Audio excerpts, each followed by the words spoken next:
ఇళయరాజాకి ఇంత డబ్బు పిచ్చేమిటి? పాపం మంచుమల్ బాయ్స్ సినిమా నిర్మాత దర్శకులకు కాపీరైట్ ఉల్లంఘన నోటీసులు పంపించారట. కొందరు ఫోన్లు చేసి ఒక రకంగా మాట్లాడుతున్నారు. గతంలో కూడా ఎస్పీ బాలు గారిని ఇబ్బంది పెట్టారని విమర్శిస్తున్నారు. నిజానికి ఇందులో ఇళయరాజా తప్పేం లేదు. ఇళయరాజా నోటీసులు ఇవ్వడం న్యాయమేనని నేనంటాను. ముందు ఎస్పీ బాలు వివాదం గురించి మాట్లాడుకుందాం. అప్పట్లో ఎస్పీ బాలుగారి వివాదం తారస్థాయికి వెళ్ళింది. ఇద్దరూ ఎవ్వరికి వారు తగ్గేదేలే అని పోటీపడి ఒకరిపై ఒకరు బాణాల్లాంటి మాటలు విసురుకున్నారు. కొన్నాళ్లు మాట్లాడుకోవటము మానేశారు. చివరకు ఇద్దరూ చేతులు కలుపుకున్నారు. ఇది బాలు ఒక్కరితో పెట్టుకున్న వివాదం కాదు. చిత్ర, చరణ్ కూడా ఇందులో ఉన్నారు. అమెరికాలో కమర్షియల్ మ్యూజికల్ నైట్స్ పెట్టుకుని తన ముందస్తు అనుమతి లేకుండా తాను స్వరకల్పన చేసిన పాటలను పాడటాన్ని ఆయన తప్పుపట్టారు. కాపీరైట్స్ ఉల్లంఘించినందుకు ₹1,00,00,000 చెల్లించాలని నోటీసు పంపించారు. అందరూ పాడుకుంటున్నారుగా అంటే సరదాగా టికెట్ లేకుండా చేసే షోలకి, చిన్న చిన్న స్థాయి మ్యూజికల్ నైట్స్కి తనకు అభ్యంతరం లేదని, కమర్షియల్ షోలే తనకు అభ్యంతరకరమని ఆయన మొహమాటం లేకుండా చెప్పారు. సినిమా తీసిన నిర్మాత డబ్బులు చెల్లించి సంగీతం సమకూర్చుకున్నారు కాబట్టి ఇక ఇళయరాజాకు హక్కులు ఏముంటాయని కొందరు ప్రశ్నించారు. నిజానికి ఇళయరాజా సినిమా అంగీకరించారంటేనే కాపీరైట్స్ తన మ్యూజిక్ కంపెనీవే అని ఒప్పందం కుదుర్చుకుంటారు. ఆ విషయం నిర్మాతలకు తెలుసు కాబట్టి ఎవ్వరూ మాట్లాడలేదు బాలు విషయంలో. చివరకు బాలు అమెరికాలో కొన్ని షోలు రద్దు చేసుకున్నారు. కొన్నాళ్ల తర్వాత కొంత మొత్తాన్ని చెల్లించారు. క్షమాపణలు కూడా చెప్పారు. అంతటితో ఆ వివాదం సద్దుమణిగింది. మళ్ళీ నిన్నటి నుంచి ఇళయరాజా వార్తల్లోకి వచ్చారు.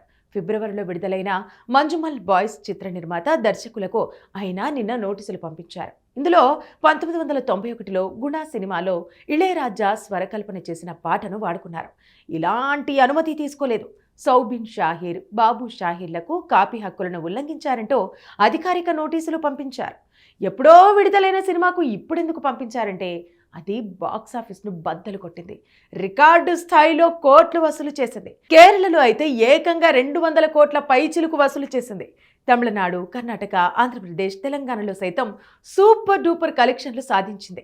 అంత రాబడి తెచ్చిపెట్టింది కాబట్టే తన అనుమతి లేకుండా పాటను వాడుకున్నందుకు తగిన మూల్యం చెల్లించాలని ఆయన డిమాండ్ చేశారు.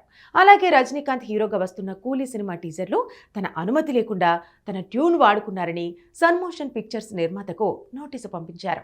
టైటిల్స్లో కృతజ్ఞతలు చెబుతామని చెప్పినా ఆయన ఒప్పుకోలేదు. ఇందులో తప్పేం లేదు. ఇళయరాజా సంగీత మహత్యం అలాంటిది. మరి అంత సత్తా ఉన్న పాటలవి. 1980, 90 దశకాల్లో ఆయన రూపొందించిన పాటలు కూడా ఇప్పటికీ ఎవర్గ్రీన్. ఇంకా ఇంకా వినాలనిపిస్తూనే ఉంటాయి, వింటూనే ఉంటాం. మరి అంత శక్తి ఉన్న పాటలను వాడుకొని లబ్ధి పొందినప్పుడు ఆయనకు రాయితీ ఇవ్వటంలో తప్పేం లేదు. ఆయనకు డబ్బు పిచ్చి కాదు. పేదరికంలోంచి వచ్చిన ఇళయరాజాకు డబ్బు విలువ బాగా తెలుసు. అందుకే ఆయన డిమాండ్ చేసి వసూలు చేస్తున్నారు. ఏదో సరదాగా పాడుకునే స్టేజ్ సింగర్స్ జోలికి ఆయన వెళ్ళటం లేదు. హాయిగా పాడుకోమంటున్నారు. తన పాటలతో సొమ్ములు సంపాదిస్తున్న వారిపైనే ఆయన పోరాటం. ఆయన చేసే సంక్షేమ కార్యక్రమాలు అన్నీ ఇన్ని కావు. ఆయన చేసే దానాలకు ప్రచారం ఇవ్వరు.